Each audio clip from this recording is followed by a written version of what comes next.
बिस्मिल्लाहिर्रहमानिर्रहीम। देख ली अपनी बेगैरत बहन की करतूत। मैं गहरी नींद में थी जब भाभी चुटिया से पकड़कर मुझे खींचती हुई बाहर लाई। भाई मुझे गुस्से से घूर रहा था। मैंने डरते हुए अपनी गलती पूछी तो मालूम हुआ मेरी नाज़ेबा तस्वीर वायरल हुई थी। मैंने सबको बताया कि भाभी का भाई मेरी नकली तस्वीर बनाते मुझे ब्लैकमेल कर रहा था। ये सुनते भाभी और भड़क गई और बोली, आज इस आवारा को जिंदा जला दूंगी। वो मुझे किचन में ले जाते मुझ पर मिट्टी का तेल डालने लगी। मेरा फालिदज़दा बाप लरसते रोने लगा जबकि भाई पत्थर बना खड़ा रहा। मौत को करीब देखकर मैं आंखें मीच गई और कलमा पढ़ने लगी जब अचानक किचन में भाभी की चीखें गूंज गईं। जो ही आंख खोली तो रात की खामोशी अपने जोबन पर थी। कमरे में अंधेरा फैला हुआ था और नींद ने मुझे अपने हिसार में जकड़ रखा था। बाहर कहीं दूर से कुत्ते के भौंकने की आवाज आ रही थी मगर मेरी आंखें ख्वाबों की गहराइयों में डूबी थी। अचानक एक अजीब सा एहसास हुआ जैसे कोई साया मेरे करीब खड़ा हो। मैंने आधी नींद में करवट बदली लेकिन दिल पर एक बोझ सा उतर आया। आंखें खोली तो सामने का मंजर मेरा दिल दहला गया। भाभी मेरे बिस्तर के पास खड़ी थी। उनकी आंखों में ऐसा गुस्सा दहक रहा था जैसे वो मुझे जला डालेंगी। उठ बदजात, भाभी ने तेज आवाज में कहा और मेरे बालों को बेदर्दी से पकड़ लिया। मैं हड़बड़ा कर उठ बैठी। अभी कुछ समझ ही ना पाई थी कि वो पूरी ताकत से मेरी चुटिया खींचकर मुझे बिस्तर से घसीटने लगी। भाभी छोड़ दें, खुदा के लिए छोड़ दें। मेरी चीख कमरे की दीवारों से टकरा रही थी। मेरा जिस्म फर्श से रगड़ खाता रहा। हाथ पांव जख्मी हो रहे थे मगर उनके चेहरे पर जरा सा भी रहम का निशान ना था। वो मुझे घसीटती हुई कमरे से बाहर ले आई। घर के अंधेरे में मेरा दिल और ज्यादा डरने लगा। सीढ़ियों पर मेरा पांव अटका और मैं धड़ाम से गिरी मगर उन्होंने हाथ ढीला ना किया। मैं नीम बेहोशी में चीख रही थी, मदद मांग रही थी मगर सारा घर जैसे पत्थर का बना हुआ था। जब हम हॉल में पहुंचे तो भाई वहां खड़े थे। उनकी आंखों में अजब सख्ती और सर्द महरी थी। मैंने लरसते होंठों से कहा, भाई ये क्या हो रहा है? मैंने क्या कसूर किया है? मगर वो सिर्फ मुझे घूरते रहे। उनकी जबान जैसे कफल में बंद थी। मेरा बाप जो कमरे के कोने में चारपाई पर बैठा था सारा मंजर देख रहा था। उसके हाथ बेबस कांप रहे थे, आंखों से आंसू बह रहे थे लेकिन उसकी जबान जैसे साकत हो गई थी। वो अपनी बीमारी और फालिज के बाइस कुछ कर ही न सकता था। भाभी ने मुझे जोर से धकेल कर भाई के कदमों में फेंका। मैं जमीन पर गिरी तो मेरे घुटने छिल गए। मेरा बदन दर्द से करा उठा। उस लम्हे भाभी की आवाज गरजी, यही है हमारी बदनसीबी का सबब, हमारी इज्जत खाक में मिलाने वाली। मेरी आंखों से आंसू बहने लगे। मैंने लरसती आवाज में कहा, भाभी खुदा के लिए बताइए मेरा कसूर क्या है? मैंने क्या किया है? भाभी ने नफरत से चीख कर जवाब दिया, तेरी नाज़ेबा तस्वीर पूरे मोहल्ले में वायरल हो गई हैं। हम अब किसी को मुंह दिखाने के लायक नहीं हैं। ये सुनते ही मेरे कानों ने जैसे सुनने से इनकार कर दिया। दिल जोर जोर से धड़कने लगा। मैंने लरसते लबों से कहा, यह झूठ है, मैंने ऐसा कुछ नहीं किया। लेकिन भाभी ने बात काटते हुए भाई की तरफ देखा। देख लो अपनी बहन की करतूत, ये हमारे खानदान को बर्बाद कर देगी। हमारी भी बेटियां हैं, कल लोग उन्हें ताने देंगे। भाभी का गुस्सा मुसलसल बढ़ता जा रहा था और भाई अब भी खामोश पत्थर की तरह खड़ा मुझे देख रहा था। मैंने रोते हुए कहा, यह सब झूठ है, भाभी साजिश कर रही हैं। मेरी आंखों से आंसू बह रहे थे मगर किसी के दिल पर असर नहीं पड़ रहा था। मैंने लरसती आवाज में कहा, भाभी का भाई अरसे से मेरा पीछा करता है। वो अबाश नजरों से देखता है और अक्सर मुझे डराता धमकाता है। मैंने इनकार किया तो उसने इंतकामन जाली तस्वीरें बनाई। भाई की आंखों में नफरत उतर आई थी। वो मुझे ऐसे देख रहा था जैसे मैं वाकई कोई गुनहगार हूँ। उसकी सख्त नजरें मेरे वजूद को काट रही थी। भाभी और ज्यादा भड़क गई। वो चीख कर बोली, मेरा भाई बहुत नेक और शरीफ है, बदचलन तो तू है। मैं लरस कर पीछे हटने लगी। मेरा बाप चारपाई पर बैठा रोता रहा लेकिन उसकी आवाज किसी तक न पहुंची। मुझे ऐसा लग रहा था जैसे पूरा घर मेरे खिलाफ हो गया है। उसी वक्त दरवाजे पर दस्तक हुई। मोहल्ले की एक औरत थी जो किसी काम से आई थी। भाभी ने फौरन दरवाजा खोला और बिना कुछ छुपाए ऊंची आवाज में कहा, आइए देख लीजिए हमारी बदकिस्मती, ये लड़की पूरे मोहल्ले में रुसवा कर रही है। वो औरत चौंक गई। उसने मुझे रोते हुए देखा और हैरत से कहा, कल तक सब कुछ तुम्हें भी पता चल जाएगा। इसकी करतूतें अब छुपने वाली नहीं है। वो औरत खामोशी से वापस चली गई। मेरा दिल और डूब गया। मुझे लगा कि अब बात घर की चार दीवारी से निकलकर मोहल्ले तक पहुंचने वाली है। मैंने भाई को मुखातिब किया, भाई एक बार मेरा मोबाइल देख लो, उसमें कोई ऐसी चीज नहीं है, तुम्हें खुद सच्चाई मालूम हो जाएगी। भाई ने मेरी तरफ कदम बढ़ाया, मोबाइल मेरे हाथ से छीन लिया और तेज लहजे में कहा, यह सब ड्रामे हैं, तुम जैसी लड़कियां हजार बहाने बनाती हैं। उसने मोबाइल बंद करके एक तरफ फेंक दिया। भाभी ने आगे बढ़कर मेरे बाल फिर से खींचे और कहा, तूने ये सब हमारे घर की इज्जत मट्टी में मिलाने के लिए किया है। मैंने हाथ जोड़कर कहा, खुदा के लिए मुझ पर रहम करें, मैंने कुछ नहीं किया। उन्होंने मुझे घसीटकर किचन के दरवाजे पर खड़ा कर दिया। मैं चीखने लगी, अभी तो आपने कहा तस्वीरें वायरल हुई, फिर मेरा मोबाइल खाली निकला, तो क्यों नहीं मानते कि मैं बेकसूर हूँ? भाई ने गुस्से से कहा, यह सब किसी और ने भेजा है, मगर उसमें तेरी ही शक्ल है। अब तो ये नहीं कह सकती कि ये झूठ है।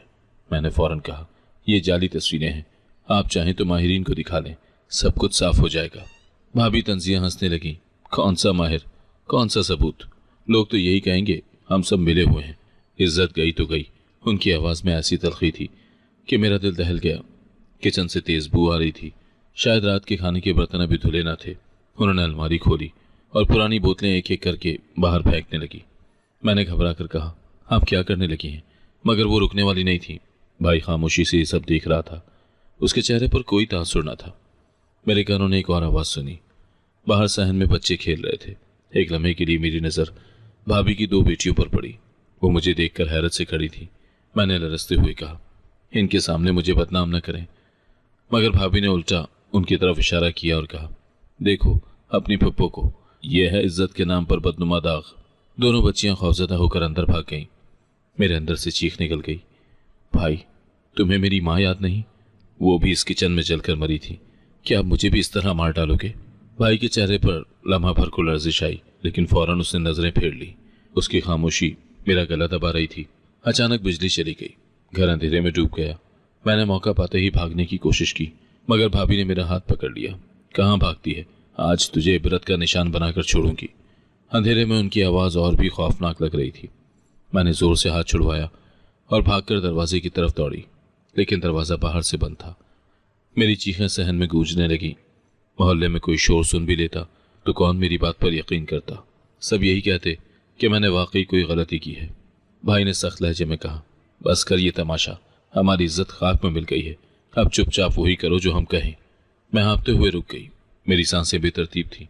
भाभी ने किचन की तरफ इशारा किया, आजा, तेरी सजा वहीं मिलेगी जहां तेरी माँ का हिसाब पूरा हुआ था। उनके लहजे में जहर टपक रहा था। मैंने बाप की तरफ देखा, उसके होंठ कांप रहे थे, मगर वो फिर भी कुछ न कह सका। ये रात मेरे लिए क़यामत की रात बन रही थी।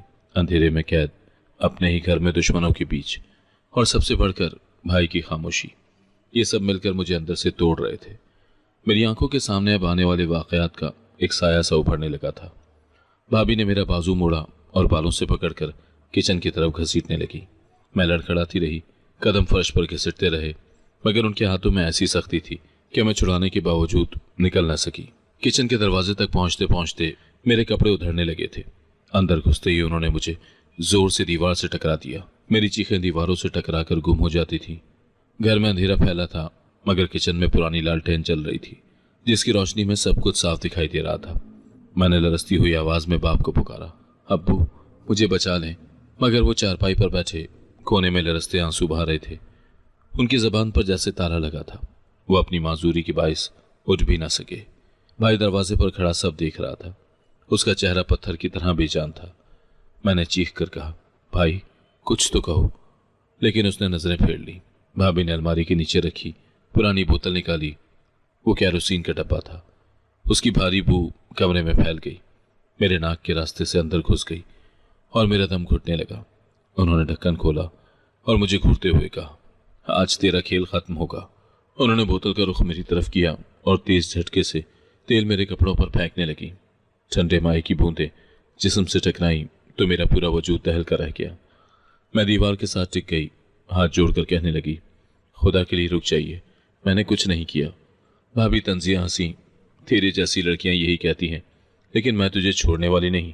वो बोतल को मजीद झुकाने लगी। फर्श पर तेल की लकीर फैल गई जो धीरे धीरे मेरे पांव तक आ गई।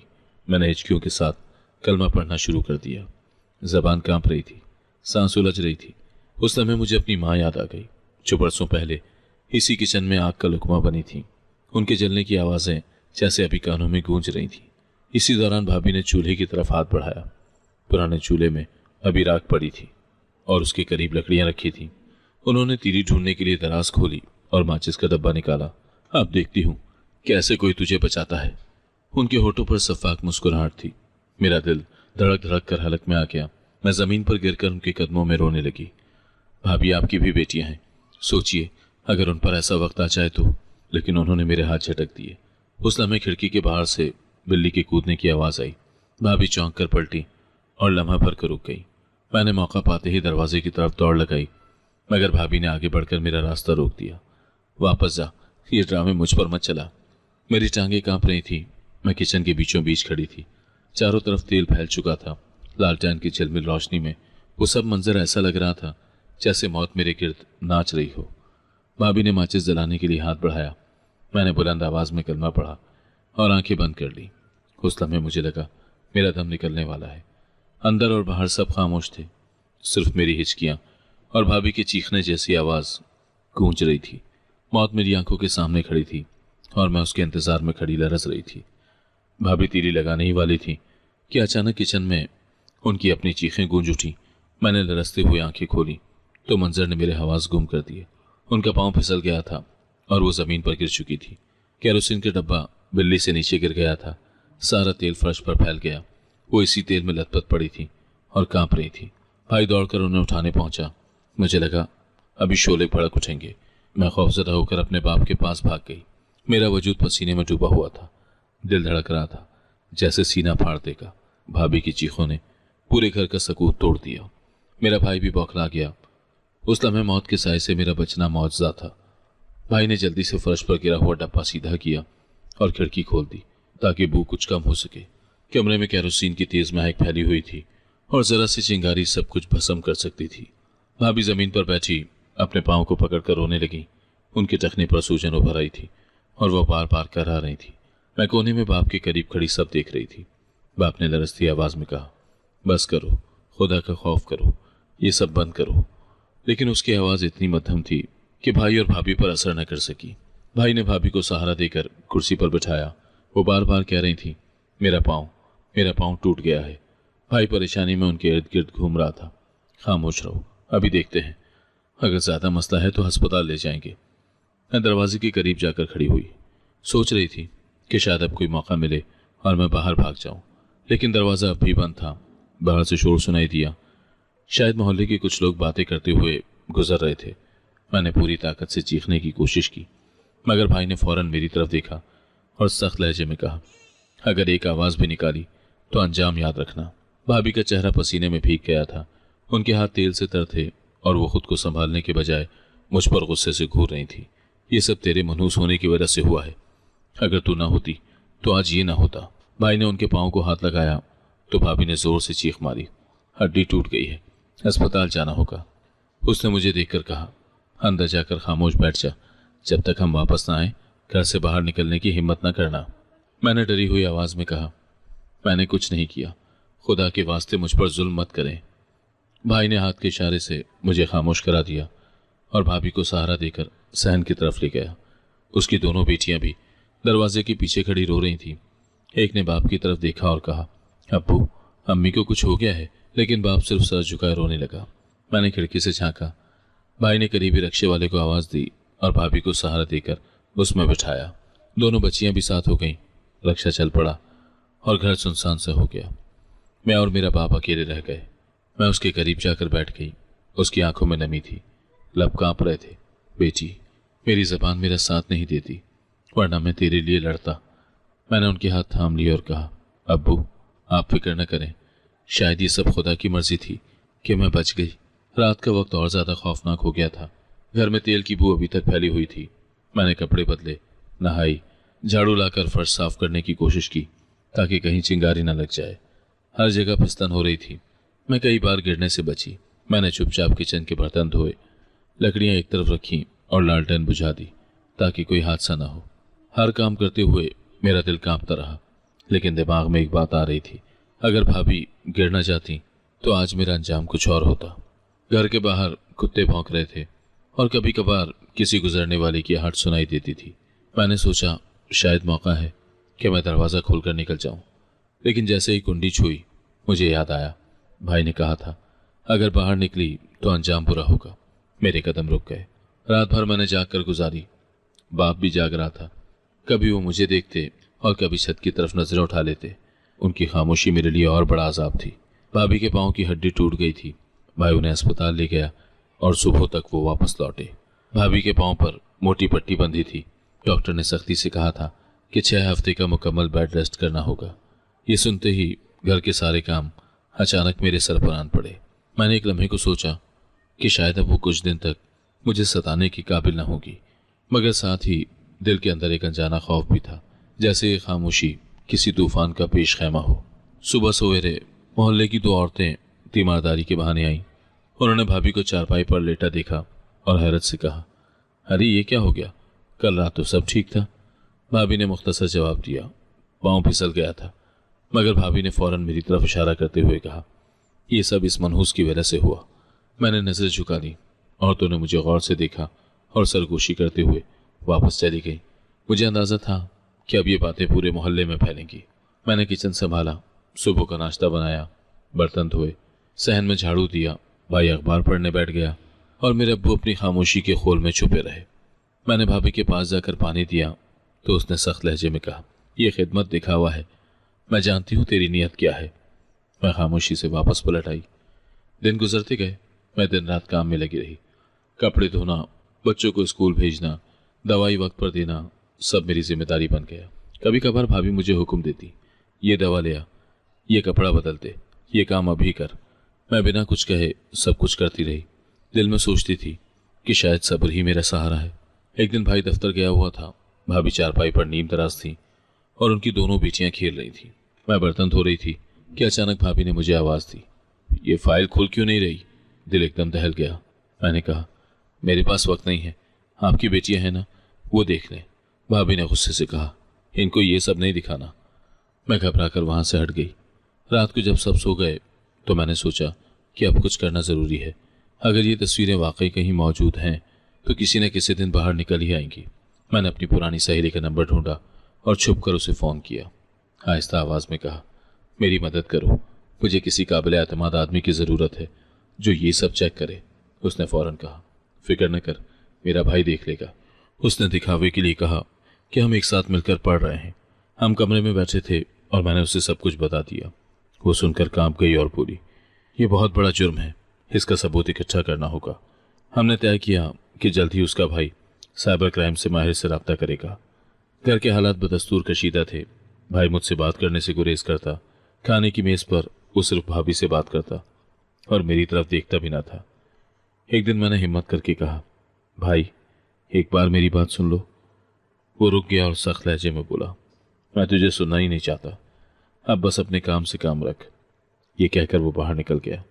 भाभी के जख्मों में कुछ बेहतरी आ रही थी, लेकिन उनका रवैया पहले जैसा ही सख्त रहा। वो बार बार बच्चियों के सामने मेरा मजाक उड़ाती, देखो ये तुम्हारी फुप्पो है। सबसे बड़ी मुसीबत, बच्चियां मासूम थी, कभी हंस देती और कभी खामोश हो जाती। मैं दिल पर पत्थर रखकर सब सहती रही। एक दिन मोहल्ले के इमाम मस्जिद मिलने आए। उसने भाभी की खैरियत पूछी और जाते जाते कहा, बहू सब्र से काम लो, अल्लाह मुश्किल आसान करेगा। उनके जाने के बाद भाभी ने तंजिया हंसी के साथ कहा, इसे क्या पता कि असल मुसीबत हमारे घर के अंदर है। मैंने सर झुका लिया। मैंने दिल में तय किया कि अब मजीद खामोश नहीं रहना। मुझे किसी तरह वो तस्वीरें ख़त्म करानी होगी, वरना मेरी ज़िंदगी नहीं, मेरी इज्जत भी बर्बाद हो जाएगी। इस मकसद के लिए मुझे अपनी सहेली पर भरोसा करना होगा। रात को जब सब सो गए तो मैंने दोबारा फ़ोन किया। सहेली ने बताया कि मेरा भाई कल ही रिपोर्ट दर्ज कर देगा, तुम बस हिम्मत रखो। उसकी बात सुनकर मुझे पहली बार लगा कि शायद अंधेरे के बाद रोशनी भी आ सकती है। मैंने अपने करीबी दोस्त को सब कुछ बताया। वो पहली मुलाकात में चौंक गई और बोली, ये बहुत बड़ा मामला है, ये सिर्फ घर के अंदर का मसला नहीं, अगर तस्वीरें या वीडियोस किसी गलत जगह पहुंच गई तो नुकसान बड़ा होगा। मैंने लरसती आवाज़ में कहा, मैं कुछ नहीं जानती, बस डर रही हूँ कि सब कुछ खत्म ना हो जाए। वो मुझे तसल्ली देते हुए बोली, फिक्र न कर, मेरा भाई इस मामले को संभाल सकता है। 2 दिन के बाद उसने मुझे बताया कि उसने अपने भाई को सारी बात समझा दी है। वो मोबाइल और बाकी डाटा के ज़रिए ये चेक करेगा कि ये सब कहाँ से फैल रहा है। मैंने डरते डरते मोबाइल का पुराना सिम और मेमोरी कार्ड निकाला और सहेली के हवाले किया। वो बोली, कल तक जवाब आ जाएगा। रात भर नींद न आई। हर हाट पर मुझे लगता कि कोई आकर सब कुछ खोल देगा।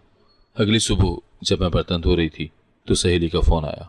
उसने कहा, चैन की सांस दो, वो फाइलें रिपोर्ट हो गई हैं और साइबर क्राइम वाले उन्हें हटा चुके हैं। यह सुनकर मेरा दिल धड़कने लगा। किचन में खड़ी मैंने सब साबुन वाले हाथों के साथ आसमान की तरफ देखा और बेख्तियार आंसू बह निकले। कुछ दिन के बाद सहेली खुद घर आई। हम कमरे में बैठे थे। उसने आहिस्ता आवाज में कहा, मेरे भाई ने कहा है कि अब फिक्र की जरूरत नहीं, मगर एक बात बताऊं, वो तुम्हें पसंद करता है। मैं हैरान रह गई। क्या? मैंने धीरे से कहा। वो मुस्कुराकर बोली, हाँ, उसने कई बार कहा है कि वो तुम्हारी इज्जत बचाना चाहता है। मेरा दिल एकदम धड़कने लगा। कभी सोचा न था कि जो शख्स पसे पर्दा मेरा सबसे बड़ा सहारा बन गया है वो इस तरह मेरे बारे में सोचता होगा, मगर मैंने लबों पर खामोशी तारी रखी। एक शाम वो वाकई हमारे घर आया।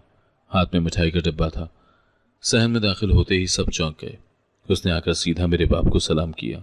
मेरे अब्बू ने पहली बार सीधे बैठकर उसकी बात सुनी।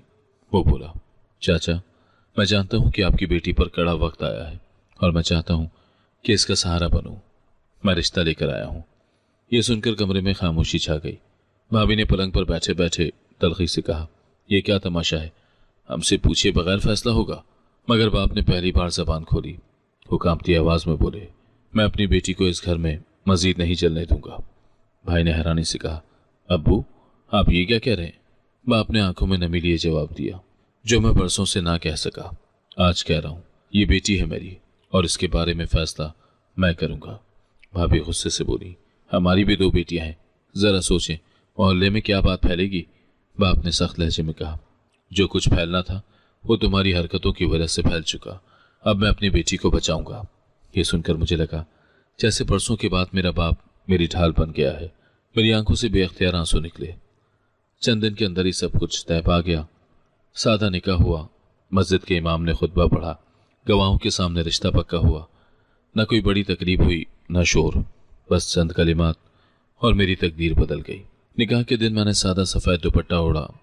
भाभी ने कमरे से निकलकर मुंह फेर लिया। भाई चुपचाप खड़ा था, मगर मेरी बाप की आंखों में सुकून था। वो बार बार दोहरा रहे थे, आज मेरी जिम्मेदारी पूरी हो गई। वो लम्हा मेरे लिए जिंदगी का सबसे बड़ा सहारा था। मैंने सोचा कि शायद खुदा ने मेरी दुआ सुन ली। जिस घर में मुझे बार बार जलील किया गया, उस घर के दरवाजे से मैं इज्जत के साथ रुखसत हो रही हूँ। मेरी शादी सादगी से हुई। मस्जिद के सहन में चंद लोगों की मौजूदगी में निकाह पढ़ाया गया। सफ़ेद दुपट्टे में लिपटी मैंने सुकून की सांस ली कि अब मेरा अंजाम किसी बंद कमरे या किचन की राख में दफन नहीं होगा। भाभी ने बहुत शोर मचाया, इल्ज़ाम तराशी की, दरवाज़ों पर खड़ी चीखती रहीं। ये सब हमारे खिलाफ साजिश है, मगर इस बार किसी ने उनकी न सुनी। भाई खामोश रहा और बाप ने आखिरी फैसला कर लिया था। उसकी लरसती आवाज़ सब पर गालिब आ गई, ये मेरी बेटी है। आज मैंने इसे इस घर की कैद से आज़ाद कर दिया। रुखसती सादगी से हुई। मेरी सहेली भी आई थी। उसने आंखों में आंसू लिए मुझे गले लगाया। रास्ते में जब हम नए घर पहुंचे तो पहली बार लगा कि शायद किस्मत बदल सकती है। शौहर ने दरवाजे पर मेरा हाथ थामा और कहा, यहाँ अब तो महफूज हो, किसी से डरने की ज़रूरत नहीं। उसके अल्फाज मेरे लिए किला बन गए थे। नया घर छोटा मगर पुरसुकून था।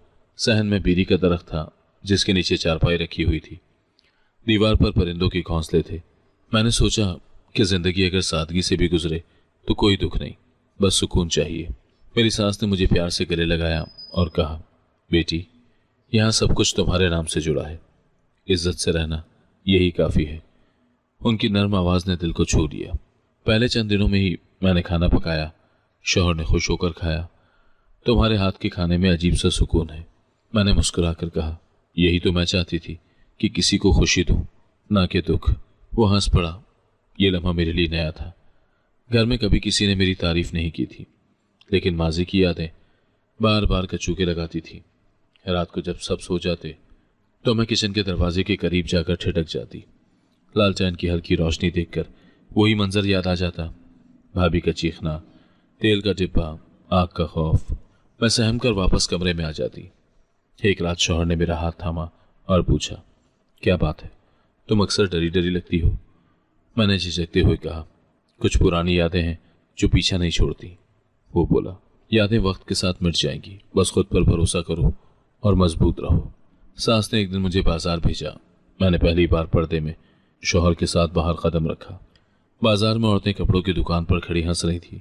उनके कहकहे सुनकर मैं लम्हा भर के लिए भूल गई कि कभी मेरी हंसी को भी बदकारी का ताना बनाया गया था। मैंने रंगीन दुपट्टा पसंद किया तो शौहर ने फौरन खरीद दिया और कहा, अब ये तुम्हारा है। दिल चाहा कि दुनिया को बताऊं कि कोई है जो मुझे इज्जत देना चाहता है, जो मुझे इज्जत देता है। शौहर की बहनें मेरे पास बैठकर बातें करती। एक ने कहा, भाभी आप हमारे साथ मेले चलेंगी? मैंने हिचकिचाते हुए कहा, हाँ क्यों नहीं। मेले में झूले झूलते बच्चों की हंसी सुनकर दिल भर आया। मैंने दुआ की कि ये खुशियां हमेशा कायम रहें, लेकिन जब भी हंसी करीब आती, माजी की एक चीख सब कुछ तोड़ देती। किचन की चीखें, माँ की जली हुई लाश, बाप की लरसती आंखें, ये सब जहन से ना निकलता। रातों को अक्सर डरावने ख्वाब देखती थी। कभी ख्वाब में भाभी माचिस जलाए खड़ी होती, कभी भाई की खामोश नजरें दिल को दहला देती। एक रात ख्वाब से हड़बड़ा कर उठी तो मेरे शौहर ने पूछा, क्या हुआ है? मैंने कहा, डरावना ख्वाब था, डरावना ख्वाब देखा था। उसने मेरे आंसू पोंछते हुए कहा, अब वो सब ख्वाब है, हकीकत नहीं। याद रखो तुम अकेली नहीं हो। उसकी बात ने दिल को थाम लिया। मैंने दुआ की कि अब मेरा माजी हमेशा के लिए दफन हो जाए। मैंने सास के कदम दबाए, बच्चों को कहानियां सुनाई, शौहर के साथ सहन में बैठकर चाय पी। हर दिन को एक नया मौका समझकर जीने की कोशिश की, मगर दिल के किसी कोने में यह ख्याल जिंदा रहा कि शायद कहानी अभी खत्म नहीं हुई, क्योंकि जख्म जितने भी पुराने हों उनके निशान रह ही जाते हैं। शादी के कुछ दिन बाद ही मेरे ससुराल में यह खबर पहुंची कि मैके में भाभी को अजीब दौरे पड़ने लगे हैं। शुरू में सबने सोचा शायद चोट की वजह से कमजोरी हो गई है या दवाइयों के असरात हैं, लेकिन रफ्ता रफ्ता हालात बदलते गए।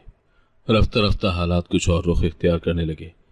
मोहल्ले की औरतें कहने लगीं, रात के वक्त इनके कमरे से चीखों की आवाज़ें आती हैं, कभी रोती हैं, कभी ज़मीन पर हाथ मारती हैं, कभी दीवार से टकरा जाती हैं। एक दिन मेरी सहेली ने आकर बताया, कल रात तुम्हारी भाभी ने अचानक घर वालों को जगा दिया। चीखती थी कि किचन में आग जल रही है और तेरी माँ खड़ी है। वो कह रही थी, मुझे माफ़ कर दो, मुझे जलाकर क्यों नहीं मरने दिया। ये सुनकर मेरे कदम जैसे ज़मीन में धंस गए। मैंने खुद को समझाया कि शायद लोग बात को बढ़ा चढ़ाकर बयान कर रहे हैं, मगर दूसरे दिन भाई का फ़ोन आया। उसकी आवाज़ टूट रही थी। वो ठीक नहीं है, हर वक्त खौफजदा रहती है, कहती है कि माँ उसके सामने खड़ी होती है। मैंने कांपती आवाज़ में पूछा, क्या डॉक्टर को दिखाया? भाई ने कहा, हाँ, डॉक्टर कहता है कि आसाबी बीमारी है, मगर मैं जानता हूँ ये कुछ और है। भाभी के दौरे बढ़ते गए। वो खाने से इनकार कर देती, कभी खिड़की खोलकर चीखती कि कोई उन्हें पकड़ने आ रहा है। एक रात उनकी बेटी ने मोहल्ले में जाकर शोर मचाया कि अम्मी मर जाएंगी, कोई बचाओ। लोग इकट्ठे हुए, किसी ने कुरान पढ़ा, किसी ने दम किया, मगर वो सुकून में ना आई। आखिर वो लम्हा भी आया जब भाभी के मुंह से वो अल्फाज निकले जिसने बरसों के राज खोल दिए। सब घर वाले बैठे थे। वो अचानक रोने लगी और हाथ जोड़कर कहने लगी, हाँ, मैंने ही उस औरत को जलाया था। मुझसे बर्दाश्त नहीं हुआ कि वो हमारे रास्ते में आए। ये सुनते ही कमरे में सन्नाटा छा गया। भाई का रंग जर्द हो गया, हिचकियां से बच्चियां सहम गई। मोहल्ले के कुछ लोग जो वहां बैठे थे, उन्होंने एक दूसरे को देखा और सर झुका लिया। सब जान गए कि जो बरसों पहले हुआ था वो हादसा नहीं बल्कि साजिश थी। यह खबर मेरे कानों तक पहुंची तो अंदर एक अजीब कैफियत जाग उठी। मेरी आंखों में आंसू भी थे और दिल में आग भी। कितने बरस हमने ये सोचकर गुजारे कि माँ हादसे में जल गई और आज हकीकत खुल गई। मैंने शौहर को सब कुछ बताया। वो खामोशी से सुनता रहा और आखिर में बोला, तुम्हारा दुख मेरा दुख है, मगर देखो, जो लोग दूसरों पर जुल्म करते हैं वो अपने अंजाम तक जरूर पहुंचते हैं। भाई अब मुसलसल अस्पताल के चक्कर लगाता। डॉक्टर कहता, इन्हें आराम दो, दवा देते रहो, मगर अंदर से वो भी जानता था कि ये सिर्फ बीमारी नहीं, ये अजाब है। भाभी बार बार कहती, मुझे आग में न डालो, मैं मर जाऊंगी। उनके हाथ पांव बांधे गए, पसीने में शराबूर हो गई। मोहल्ले के बच्चे भी डरने लगे, कोई उनके घर के करीब ना आता। औरतें कहती, ये गुनाहों की सजा है। उनकी बेटियां स्कूल जाना छोड़ गईं ताकि माँ के पास रह सके। मैंने दिल में सोचा, शायद खुदा ने इंसाफ दिखा दिया। बरसों की खामोशी के बाद सच सामने आ गया, लेकिन साथ ही ये दुख भी था कि ये सब कुछ पहले क्यों ना हुआ। माँ के साथ ये जुल्म क्यों हुआ, और भाई जिसने सब कुछ देखते हुए भी मेरी बात पर यकीन न किया, वो अब किस हाल में है। एक शाम मेरे शौहर ने कहा, चलो चलकर भाई को मिलाते हैं। मैं हिचकिचाई, मगर फिर उसके साथ गई। जब मैं वहां पहुंची तो मंजर अजीब था। भाभी चारपाई पर बेहोश सी पड़ी थी। उनके होंठ मुसलसल हिल रहे थे, जैसे कुछ बड़बड़ा रही हो। भाई कोने में बैठा सर पकड़कर रो रहा था। बच्चियां माँ के पांव दबा रही थी। मैं अंदर दाखिल हुई तो भाई ने नजरें उठाकर मुझे देखा। उसकी आंखों में शर्मिंदगी और बेबसी थी। वो कुछ बोल ना सका। भाभी ने जैसे मेरी मौजूदगी महसूस की तो चीख मारी, मुझे माफ कर दो, मैंने ही किया था। मैं लरस गई। कमरे में मौजूद सब लोग मेरे चेहरे की तरफ देख रहे थे। मैंने कुछ न कहा, सिर्फ पलटकर बाहर निकल आई। घर आकर मैंने सारी रात जाग कर गुजारी। सोचती रही कि जुल्म का हिसाब आखिरकार दुनिया में भी सामने आ जाता है। मगर ये सुकून भी अजीब था, इसमें दुख की तलखी भी थी। मैंने तकिए पर सर रखते हुए आहिस्ता से कहा, माँ तेरा खून रायगा नहीं गया। भाभी की हालत दिन ब दिन बिगड़ने लगी। अब वो सिर्फ बीमार नहीं लगती थी बल्कि पागलपन की हद तक जा पहुंची थी। दिन के वक्त कभी ऊंची आवाज में हंसती, कभी अचानक रोना शुरू कर देती और रात को चीखते चिल्लाते जाग उठती। उनके अल्फाज कभी समझ आते और कभी बेरब्त होते। बेटियां जो पहले खेलती थी अब हर वक्त माँ के करीब रहती। बड़ी बेटी ने स्कूल छोड़ दिया ताकि घर के कामकाज संभाल सके। छोटी अक्सर किताबें खोलकर बैठती मगर चंद लम्हे के बाद ही माँ के बुलाने पर सब छोड़ देती। एक दिन मोहल्ले की 2 औरतें तीमारदारी के लिए आईं। उन्होंने भाभी को जमीन पर बैठे बाल बिखराए और कपड़े आलूदा देखे तो हैरत से कहा, ये वही औरत है जो कभी दूसरों को ताने देती थी। एक ने आह भरी, अल्लाह की पकड़ बड़ी सख्त है। ये सुनकर भाई कमरे से निकल गया। उसकी आंखों में शर्मिंदगी थी मगर वो कुछ बोल न सका। बेटियां दिन भर झाड़ू देती, खाना बनाती, कभी कभी भाभी को नहलाती मगर वो फिर भी चीखती रहती, मुझ पर आग न फेंको। छोटी बेटी ने एक दिन रोते हुए कहा, फुप्पो हम क्या करें, अम्मी सो नहीं पाती। मैंने उसे दिलासा दिया मगर दिल के अंदर एक अजीब कर्ब उठा। भाई का हाल सबसे बुरा था। वो दफ्तरी काम छोड़कर ज्यादा वक्त घर में गुजारने लगा। पड़ोसियों से कहता शायद इलाज से ठीक हो जाए, लेकिन डॉक्टर बार बार एक ही बात दोहराता, ये जहनी दबाव है, वक्त के साथ बढ़ता जा रहा है, दवा सिर्फ वक्ती सुकून देती है। मोहल्ले में तरह तरह की बातें होने लगी। कुछ लोग कहते ये जन्नत का असर है, कुछ कहते ये सब इनके गुनाहों की सजा है।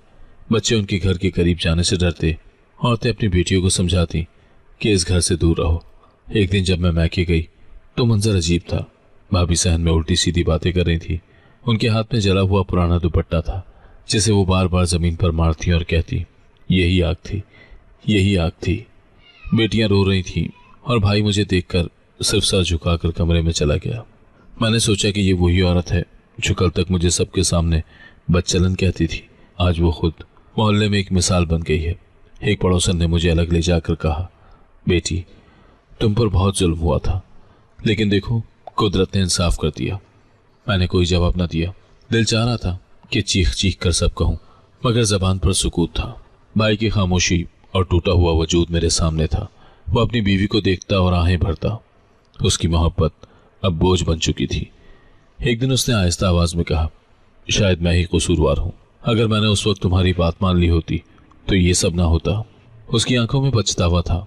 मैंने बस इतना कहा, अब वक्त गुजर गया, लेकिन खुदा का इंसाफ कभी देर से आता है मगर अंधेर कभी नहीं रहता। ये सब सुनकर मेरा दिल दुखा भी और मुतमईन भी हुआ।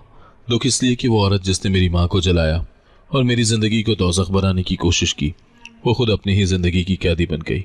और सुकून इसलिए कि खुदा ने सबके सामने इंसाफ दिखा दिया। मोहल्ले के लोग अब उन्हें तर्स की नजर से देखते थे। कोई उनके पास रुकना भी नहीं चाहता था। एक दिन मैं अपने शौहर के साथ वहां गई तो देखा वो चारपाई पर पड़ी बड़बड़ा रही थी, मुझे आग मत लगाओ, मुझे छोड़ दो। बेटियां रो रही थी और भाई कोने में बैठा सर पकड़े खामोश था। मैंने आगे बढ़कर उनकी बेटी के सर पर हाथ रखा तो वो फूट फूट कर रोने लगी। खाला हम दिन रात जागते हैं, अम्मी हमें सोने नहीं देती। मैंने उसे दिलासा दिया मगर दिल के अंदर एक चुभन थी कि कल इन्हीं की माँ ने मुझे जलाने की ठानी थी। मैंने भाई की तरफ देखा। वो बोला, मैंने बहुत गलती की। उस दिन अगर तुम्हारा यकीन कर लेता तो आज ये दिन न देखना पड़ता। उसकी आंखों से आंसू बह रहे थे। मैंने आहिस्ता से कहा, कसूर सिर्फ तुम्हारा नहीं, वक्त ने भी मेरा साथ ना दिया। उसके लब कांपे मगर वो खामोश हो गया। मैं घर लौटी तो सोचती रही कि किस तरह जिंदगी ने पलटा खाया।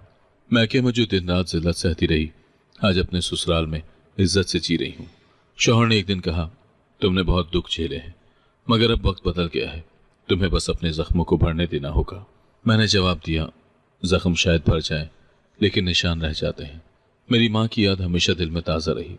मैं अक्सर रात को तन्हा बैठकर दुआ करती, अल्लाह मेरी माँ की मग़फ़िरत फरमाना। वो नाहक जलाई गई कभी कभी यूं लगता जैसे मेरी माँ मेरी दुआओं को सुन रही हो। बाप भी याद आता, जो फालिज के बावजूद मेरे लिए ढाल बनने की कोशिश करता रहा। उसके आखिरी जुमले आज भी जहन में है। मैंने अपनी बेटी को इस घर की कैद से आज़ाद कर दिया। यही अल्फाज मेरे लिए ताकत बन गए। एक दिन मोहल्ले की एक औरत मिली। उसने कहा, तेरी माँ का दुख हम सब ने देखा था, मगर आवाज ना उठा सके। आज देख लो, खुदा के इंसाफ ने सबके मुंह बंद कर दिए। मैंने उससे कहा, चाहे इंसान कितना ही जालिम हो, अंजाम से बच नहीं सकता। भाभी की हालत दिन ब दिन मजीद बिगड़ती रही। वो कभी रस्सियों से बांधी जाती ताकि खुद को नुकसान न पहुंचाए। बेटियां माँ के कपड़े धोती, उन्हें खिलाती, मगर वो फिर भी चीखती रहती। एक दिन मैंने सुना वो बार बार दोहरा रही थी, मैंने ही जलाया था, मुझे छोड़ दो। ये मंजर देखकर मेरा दिल कांप गया। मैंने सोचा कि यही असल अदालत है। शौहर ने कहा, अब तुम्हें आगे देखना है, अपने बच्चों के बारे में सोचना है। मैंने इस बात में सर हिलाया, मगर अंदर ही अंदर सोचती थी कि जो कुछ मेरे साथ हुआ शायद मेरी आने वाली नस्लों के लिए सबक है कि जुल्म कभी देर पा नहीं रहता। आज जब मैं अपनी नई जिंदगी में हूं तो माँ के लिए दुआएं करती हूँ, बाप को याद करती हूँ और उस अंजाम पर गौर करती हूँ कि जो औरत कल तक मुझे जलाने के दर पे थी, आज अपनी ही आग में चल रही है। यही जिंदगी की सबसे बड़ी हकीकत है कि गुनाहों का हिसाब एक दिन जरूर मिलता है, चाहे दुनिया में हो या आखिरत में। रात गहरी हो चुकी थी। मैं अपने कमरे में बच्चों को सुलाने की कोशिश कर रही थी कि अचानक दरवाजे पर जोर की दस्तक हुई। शौहर ने दरवाजा खोला तो सामने मेरा भाई खड़ा था, पसीने में शराबूर, आंखों में खौफ और होंठ कांपते हुए। वो बोला, बहन फौरन चलो, हालात बिगड़ गए हैं। मैंने घबरा कर पूछा, क्या हुआ? उसने आहिस्ता आवाज में कहा, तुम्हारी भाभी ने आज रात आग लगाने की कोशिश की है। मैं तेजी से तैयार हुई और शौहर और भाई के साथ निकल गई। रास्ते पर भाई सिर्फ यही कहता रहा, वो पागल हो चुकी है। मगर इस बार उसने बच्चियों को कमरे में बंद करके माचिस जलाने की कोशिश की। अगर मोहल्ले वाले ना आते तो हम सब जल जाते। ये सुनते ही मेरा दिल कांप गया। जब हम मैके पहुंचे तो पूरा मोहल्ला सहन में जमा था। धुआं अभी भी किचन के दरवाजे से निकल रहा था। अंदर दाखिल हुई तो मंजर दहला देने वाला था। चूल्हे के करीब जलता हुआ कपड़ा जमीन पर पड़ा था और भाभी को दो औरतें पकड़े खड़ी थी। उनकी आंखें लाल थीं। वो बार बार चिल्ला रही थी, मैंने ही जलाया था, आज फिर सब कुछ जला दूंगी। बच्चियां कोने में सहमी खड़ी थी। बड़ी ने रोते हुए कहा, पप्पो, अम्मी हमें मार डालेंगी। मैंने फौरन उन्हें अपनी बाहों में ले लिया। शौहर ने आग बुझाने की कोशिश की। मोहल्ले वाले भी पानी फेंक रहे थे। अचानक भाभी सबकी गिरफ्त से निकलकर सहन की तरफ भागी। उनके हाथ में अभी भी माचिस थी। भाई ने उनका रास्ता रोकने की कोशिश की, मगर वो जोर से चीखती हुई बोली, अगर मैं जल गई थी तो ये भी जलेंगी। और उन्होंने तीली जलाने की कोशिश की। मैंने चीख कर कहा, बस, माँ की रूह को सुकून दो, मजीद गुनाह मत करो। लम्हे भर के लिए वो झिटकी, लेकिन फिर दोबारा तीली जलाने लगी। इतने में मोहल्ले के दो आदमियों ने आगे बढ़कर उनके हाथ से माचिस छीन ली। वो जमीन पर गिर गई और तड़पने लगी, जैसे कोई उनके अंदर से उन्हें घसीट रहा हो। मोहल्ले में शोर मच गया। कुछ लोग कह रहे थे, इन्हें पागल खाने ले जाओ, वरना ये सबको जला डालेंगी। भाई ने बेबसी से मेरी तरफ देखा और बोला, अब मेरे पास और कोई रास्ता नहीं बचा। हम सब ने मिलकर उन्हें रस्सियों से बांधा ताकि वो दोबारा किसी हादसे का बाइस न बने। बच्चियां रोती रहीं, मोहल्ले वाले सरगोशियां करते रहे और मेरे दिल में ये ख्याल गूंज रहा था कि शायद ये अंजाम अभी खत्म नहीं हुआ। उसी रात पुलिस भी आ गई, क्योंकि मोहल्ले वालों ने शिकायत दर्ज करा दी थी। पुलिस ने भाभी को काबू में लिया और भाई से कहा, यह अब आपकी बस की बात नहीं, हम इन्हें अस्पताल या सेंटर ले जाएंगे। भाई खामोश खड़ा, आंसू पोंछता रहा। मैंने आखिरी बार भाभी को देखा। वो चीख रही थी, मैंने ही जलाया था, अब सबको जला दूंगी। उनकी चीखें गली में गूंज रही थी। पुलिस उन्हें ले गई और हम सब सहन में खामोश खड़े रह गए। मैंने सोचा कि जिस आग से उन्होंने दूसरों को जलाया, वो आग अब उनके अपने अंदर भड़क रही थी। इन सब वाक़यात के बाद ये बात वाज़ेह हो गई कि जुल्म और फरेब चाहे कितना भी ताकतवर क्यों ना हो, एक दिन अपना अंजाम खुद पैदा करता है। जिस आग से भाभी ने दूसरों को जलाने की कोशिश की, वही आग उनके अंदर जुनून और बर्बादी बनकर भड़क उठी। और जिस खामोशी ने भाई को पछतावे की राहों पर धकेल दिया, वही मेरे लिए नई जिंदगी का दरवाज़ा साबित हुई। इस कहानी का सबक यही है कि सच वक्ती तौर पर कुचला जा सकता है, मगर दबाया नहीं जा सकता। और जो इंसान दूसरों की जिंदगियों को बर्बाद करने के लिए आग लगाता है, वो सबसे पहले खुद अपनी जिंदगी की राख बन जाता है। अगर आपको आज की कहानी पसंद आई है तो वीडियो को जरूर लाइक कीजिएगा और अपने दोस्तों के साथ भी शेयर कीजिएगा। और हाँ, अगर आपने अभी तक हमारा चैनल सब्सक्राइब नहीं किया तो जरूर सब्सक्राइब करें। मिलते हैं कल एक नई और दिलचस्प कहानी के साथ। अल्लाह हाफिज।